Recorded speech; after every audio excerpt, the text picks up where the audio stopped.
Cast with Damage Taken is a support skill gem, and it is very good at mitigating damage when it is paired with some of the other defensive skill gems in Path of Exile. This guide will tell you what works with Cast with Damage Taken and what doesn't work. It will also tell you what I think are the best combos with Cast with Damage Taken and why you should always have a Cast with Damage Taken set up on a character. Cast with Damage Taken is, as I said, a support skill gem, and it triggers whenever you have taken a certain amount of total damage. The damage threshold is determined by the level of the gem Cast with Damage Taken. Cast with Damage Taken tracks the damage you have taken from hits.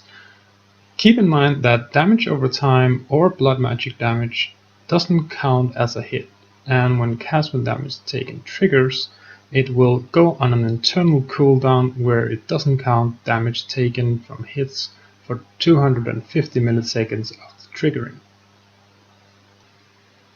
A very important factor you need to look out for is that you don't overlevel the skill gems you pair with Cast with Damage Taken, as Cast with Damage Taken 100% dictates what level gems it can trigger.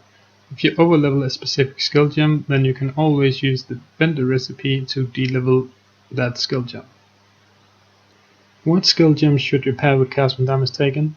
There are many options, and some of them are even locked in by the Path of Exile community. A locked in skill gem would be Immortal Call, since it grants you an amazing effect of at least 0.5 seconds of total physical damage immunity.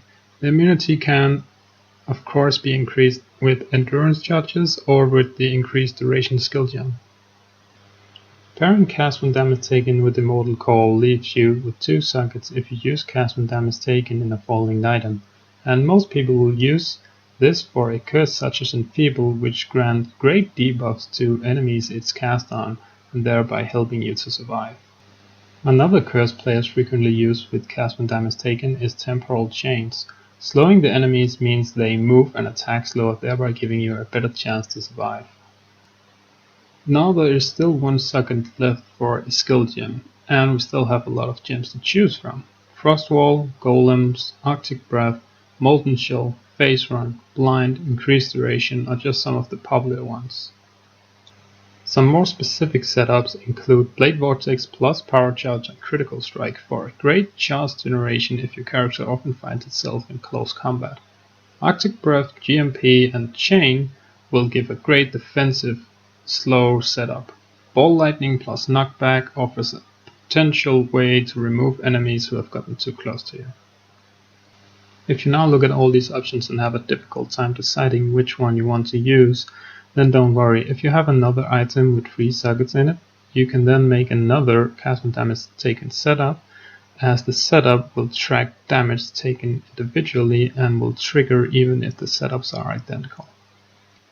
Personally, I like to run with Cast with Damage Taken at a low level to cast it frequently, Immortal Call to mitigate any high hits or many hits at the same time, Enfeeble to mitigate damage that I otherwise would have taken, for instance from ranged enemies or something like that, and my Golem just for convenience so I don't have to cast it every time it dies, for let's face it, it will. I hope this was helpful information on how you can utilize Cast with Damage Taken, and if you have time then I do appreciate both positive and negative feedback.